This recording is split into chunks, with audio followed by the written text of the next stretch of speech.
समेटा रात ने दामन, अंधेरा सोने वाला है, सवेरा ढूंढने वाले, सवेरा होने वाला है, सवेरा होने वाला है।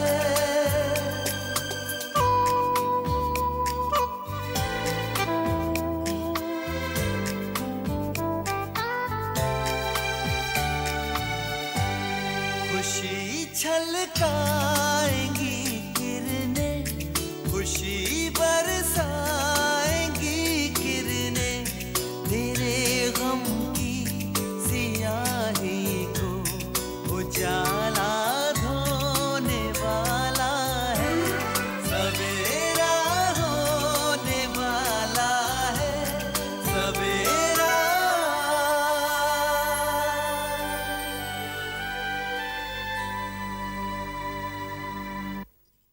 बस खुदा से यही दुआ मांगती हूँ कि इन बाहों के सहारे से मुझे कभी दूर न करे।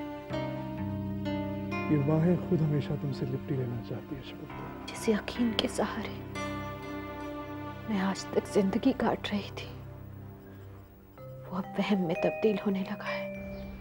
लगता है मेरा अंदाजा सही है, हामिद कल रात से शगुफ्ता के साथ है।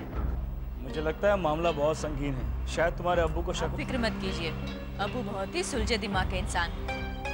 पर हाँ, उन्हें ये पता नहीं चलना चाहिए कि हमने रात रिजॉर्ट के सिर्फ एक कमरे में गुजारी है। मैं शबाना के सारे टेस्ट करवा चुकी हूँ, उनकी प्रेगनेंसी में जरा भी शक की गुंजाइश नहीं है।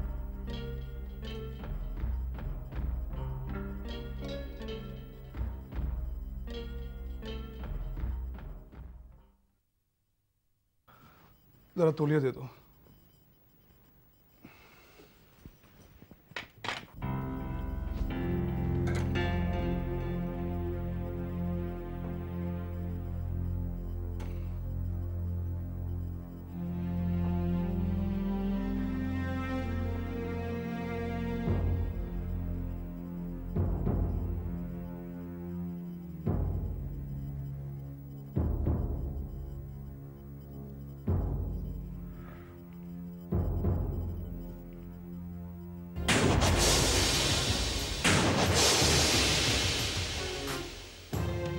मैंने तौलिया मांगा था शबाना। चेहरा ही तो पहुंचना है, इसी से पहुंच लीजिए। ज्यादा से ज्यादा क्या होगा? ये निशान जो इस रुमाल पर है आपके चेहरे पर लग जाएगा। किस निशान की बात कर रही हो तुम? तुम कहना क्या चाह रही हो? हाँ? साफ साफ कहो। क्या मेरे साफ साफ कह देने से आप सच्चाई कबूल कर लेंगे? कैसी सच्चाई? ये निशान किसी औरत की लिपस्टिक का है हामिद। कौन है वो औरत? कल रात कहाँ थे आप? ये क्या बेहुदा और वाहियात बातें कर रही हो तुम? खुदा के वास्ते अब और ज्यादा झूठ मत बोलिए। शबाना, तुम्हारा दिमाग खराब हो गया है। तुम्हें शायद खुद इस बात का एहसास नहीं है कि तुम क्या कह रही हो। 2 लफ्जों में बता दीजिए, ये लिपस्टिक का निशान आपके रुमाल पर कहाँ से आया? मुझे तसल्ली हो जाएगी। बकवास बंद करो। तुम्हारे दिमाग में गंदगी भर चुकी है। शक नाम का कीड़ा पैदा हो गया तुम्हारे जहन में, और इस नाम के मर्ज का इस दुनिया में कोई इलाज नहीं है। मेरे शक की ये जीती जागती वजह है आपके सामने हामिद। मुझे शक करने पर मजबूर कर रहे हैं आप। अरे लानत है मुझ पर, जो आज तक तुम्हें संजीदा और अक्लमंद समझता रहा।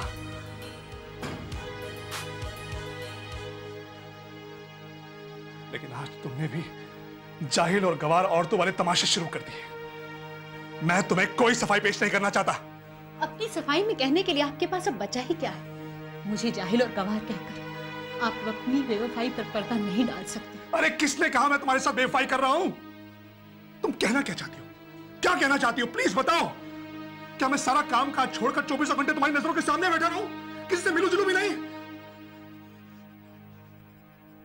शौहर के बजाय किसी जरखरीद गुलाम की जरूरत थी तो मुझसे निकाह करने से पहले सोचा होता। आप अपनी हकीकत को बेनकाब होने से बचाने के लिए मुझ पर गलत इल्जाम लगा रहे हैं हामिद। यह ज्यादती है। मैं तुम पे ज्यादती कर रहा हूं, तुम पे जुल्म ढा रहा हूं और बाहर में गुलछर्रा उड़ाता हूं, अय्याशी करता हूं मैं बाहर।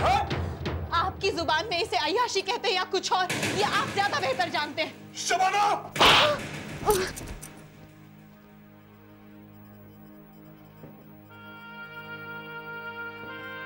तुम अपनी हदों से बाहर जा रही हो शबाना। इंसान अपनी चोरी पकड़े जाने पर इसी तरह कैसे आता है?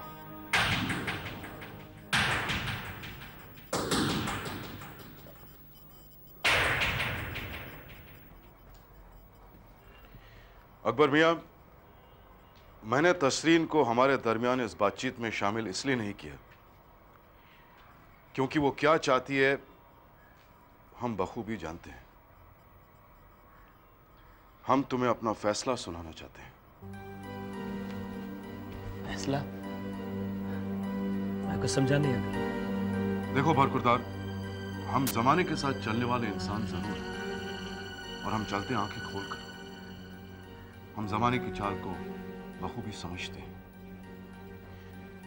तुम्हारी एक बहन है। जी हाँ। क्या तुम उसे किसी अनजान लड़के के साथ रोजाना मिलने जुलने या उसे घूमने फिरने की इजाजत दोगे? या अगर तुम्हारे वालिद साहब जिंदा होते तो क्या वो इजाजत देते? मैं समझ गया अंकल, मैं समझ गया आप क्या कहना चाहते हैं। आपको मेरे और तसरीन के मिलने पर एतराज है। ठीक है अंकल, मैं यकीन दिलाता हूं आपकी मर्जी के खिलाफ मैं उससे कभी नहीं मिलूंगा। आखिर आप अब्बू हैं उसकी बेहतरी आपसे ज्यादा कोई नहीं समझ सकता है। इत्मीनान रखिए अंकल, मैं वादा करता हूं मैं उससे नहीं मिलूंगा। बरखुरदार, तुम मुझे गलत समझ रहे हो। हमें तुम्हारे मुलाकातों या रिश्ते से कोई एतराज नहीं है।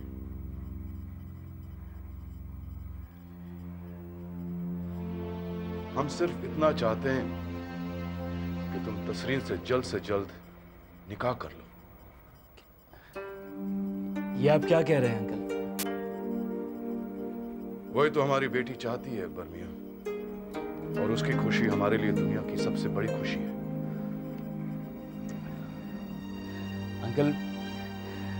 अंकल तसरीन को मैं सिर्फ एक अच्छा दोस्त समझता हूं। मैंने कभी उसे उस नजरिए से देखा ही नहीं है। तो बेहतर होगा कि तुम अपना नजरिया बदल दो अकबर मियां।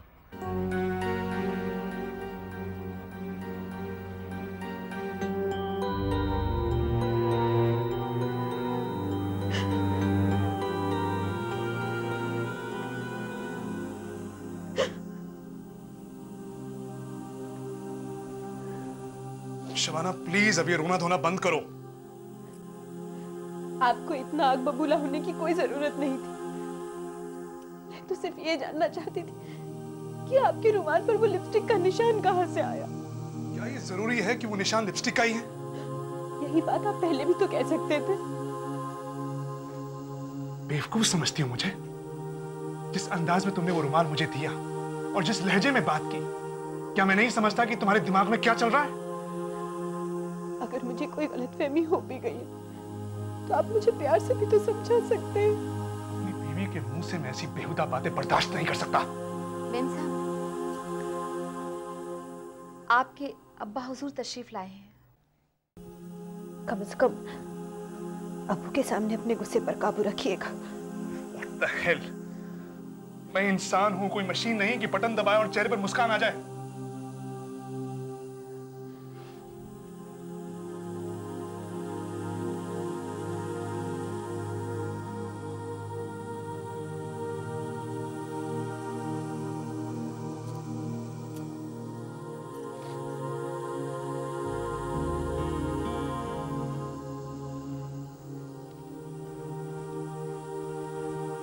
साहब,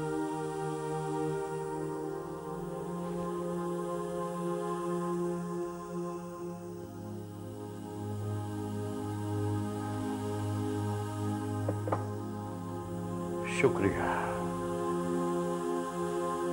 साहब, हम आपसे कुछ कहना चाहते हैं। बोलो। मेम साहब, जरूर से ज्यादा सीधी हैं। जब से हामिद साहब की अम्मी इस घर में आई हैं, तब से मेम साहब की जान आफत में पड़ गई है। वो आजकल बहुत दुखी है। आप कुछ कीजिए साहब। और तो और हामिद साहब भी उनके साथ ठीक से पेश नहीं आते। सकीना मेम साहब ने उनके दिमाग में जहर भर दिया है। शबाना मेम साहब आज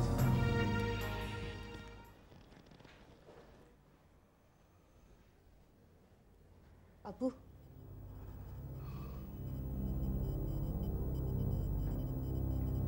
कैसे हैं हामिद मियां? जी ठीक हूँ।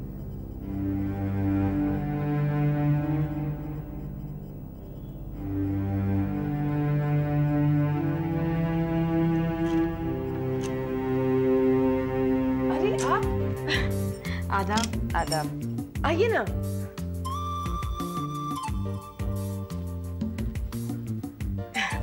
कैसी हैं आप? मैं बिल्कुल ठीक हूँ। तुम अपनी सुनाओ। मैं तो अच्छी हूँ। तुम्हारा चेहरा देखकर लग रहा है कि काफी खुश हो। सही फरमाया आपने, मैं बहुत खुश हूँ। मैं कल रात भी तुमसे मिलने आई थी, लेकिन दरवाजे पर ताला लगा था। सॉरी, तकलीफ के लिए माफी चाहती हूँ। दरअसल कल रात मैं घर पर नहीं थी। देर रात वापस आई? नहीं नहीं, सुबह। शहर से बाहर गई थी? हाँ। किसी पर्सनल काम से? बस यूं ही समझ लीजिए। आप बैठिए तो सही।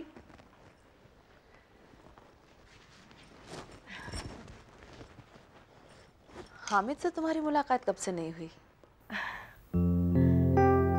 दरअसल पता नहीं क्यों मैं आपसे कुछ छुपा ही नहीं सकती। मैं रात को हामिद के साथ ही थी। हमने रात एक रिजॉर्ट में बिताई। इसका मतलब हामिद से तुम्हारा इश्क परवान चढ़ रहा है? जी, रफ्ता रफ्ता। हामिद मियां, आपकी प्रैक्टिस कैसी चल रही है? जी ठीक चल रही है।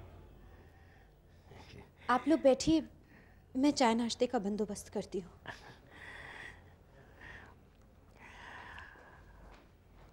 आपकी अम्मी हुजूर नहीं दिख रही? अपने कमरे में होंगी शायद। लगता है इस बार उनका मन बंबई में ज्यादा लग गया है। कितने दिन और रहेंगी? ये घर उनका है, वो जब तक चाहेंगी यहां रहेंगी।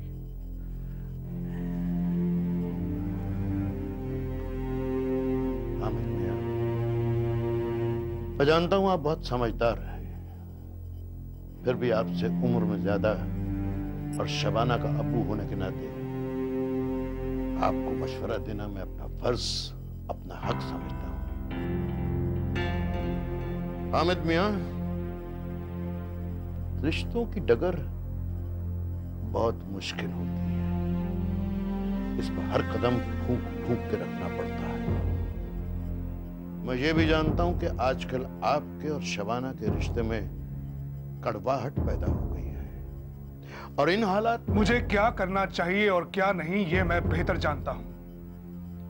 अगर आप मुझे यहां इस बात का एहसास करवाने आए हैं कि आपकी बेटी इस घर में खुश नहीं है, तो जाकर अपनी बेटी से पूछिए कि वो क्या चाहती है। मगर मैं अपनी जाती जिंदगी में किसी की दखल अंदाजी बर्दाश्त नहीं कर सकता। बेहतर होगा आप आइंदा इस किस्म का कोई मशवरा मुझे ना दें। रिश्तों की समझ मुझे भी है।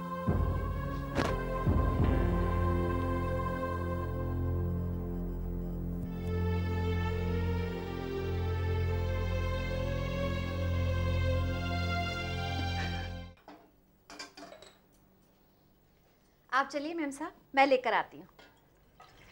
नहीं सुभद्रा, तुम तब तक दूसरे काम निपटाओ, मैं ले जाती हूँ। जी।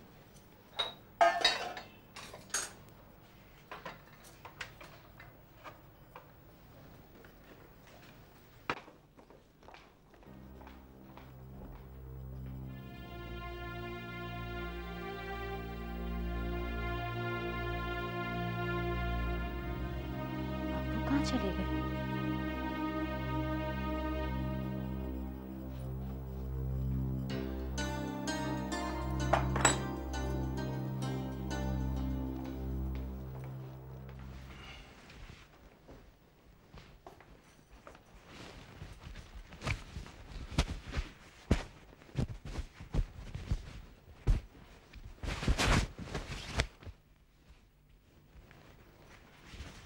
अब्बू कहाँ है? चले गए। चले गए? अचानक इस तरह क्यों चले गए अब्बू? मैंने उनसे कहा यहाँ से जाने को। अपने अब्बू से? हाँ, मैंने कहा उनसे यहाँ से जाने को। अब समझा तुम आजकल इतनी जल्दी जल्दी अपने अब्बू के यहाँ क्यों चली जाती? तुम वहां जाकर अपने अब्बू से मेरी शिकायतें करती हो, उन्हें इस बात का एहसास कराती हो कि तुम मेरी अम्मी की वजह से परेशान हो। अरे वो होते कौन है मुझसे सवाल करने वाले कि मेरी अम्मी यहाँ कब तक रहेंगी? नहीं, मैंने आपकी कोई शिकायत नहीं की अब्बू से। अम्मी के खिलाफ मैंने उनसे कुछ नहीं कहा। अगर उन्होंने आपसे कुछ... अरे मुझे कुछ समझाने की जरूरत नहीं है, मैं सब कुछ समझ रहा हूं, अच्छी तरह समझ रहा हूं। बल्कि तुम एक बात अच्छी तरह से समझना, अगर तुम इस घर में मेरे और अम्मी के साथ खुश हो तो यहां रहो, वरना तुम्हारा जहां जी चाहे वहां चली जाओ, मुझे इससे कोई सरोकार नहीं है, समझी?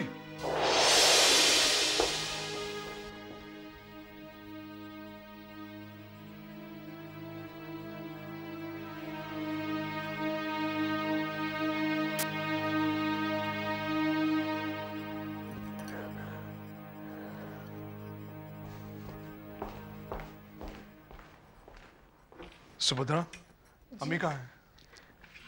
जी वो घर पे नहीं है। कहाँ गई हैं? कुछ बताकर नहीं गई।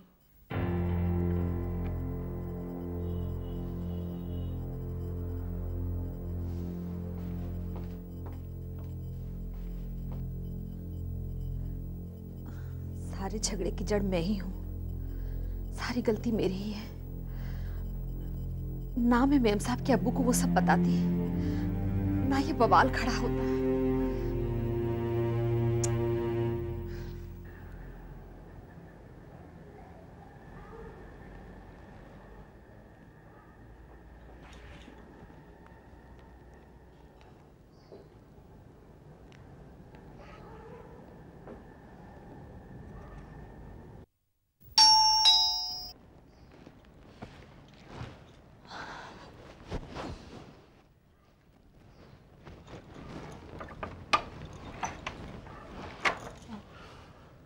अब्बू,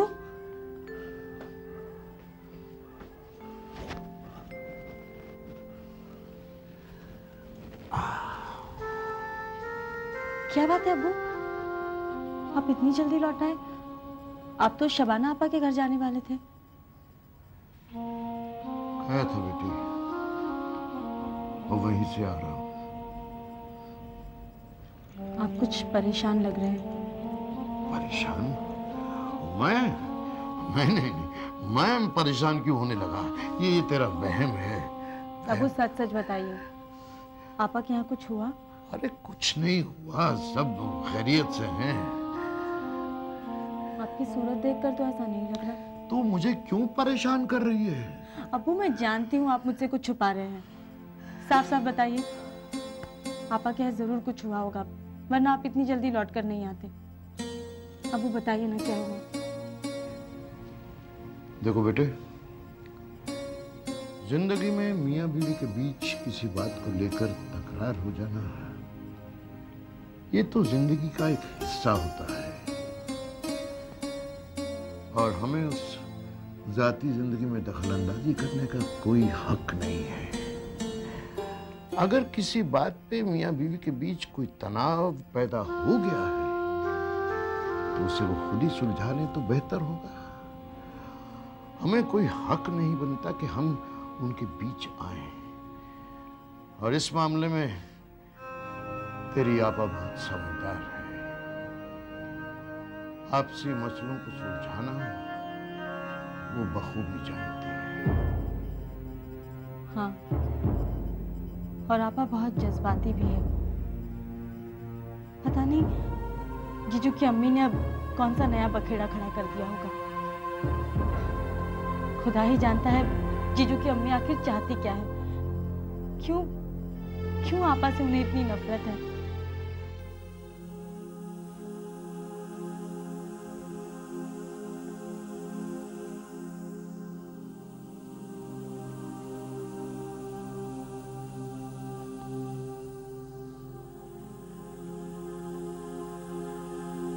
मेम साहब,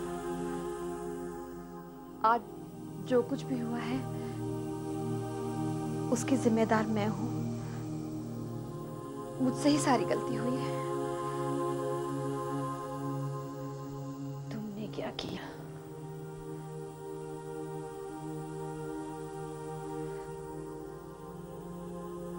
दरअसल मैंने ही अब्बू को बताया था कि आप इन दिनों बहुत परेशान हैं और सकीना मेम साहब की वजह से साहब का बर्ताव भी बदल गया है। शायद इसीलिए आपके अब्बू ने साहब से कुछ कहा होगा और मुझे माफ कर दीजिए मेम साहब। खामोखा मेरी वजह से साहब और आपके बीच में झगड़ा हो गया और आपके अब्बू को भी इतनी बेइज्जती सहनी पड़ी। मैंने आपके दुख को और बढ़ा दिया।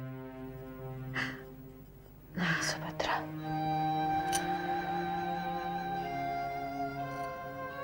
ये झगड़ा तो मामूली सी बात है। इस वक्त मेरी जिंदगी में जो कुछ भी चल रहा है उसकी जिम्मेदार तुम नहीं हो। तो फिर कौन है मेम साहब? कोई और।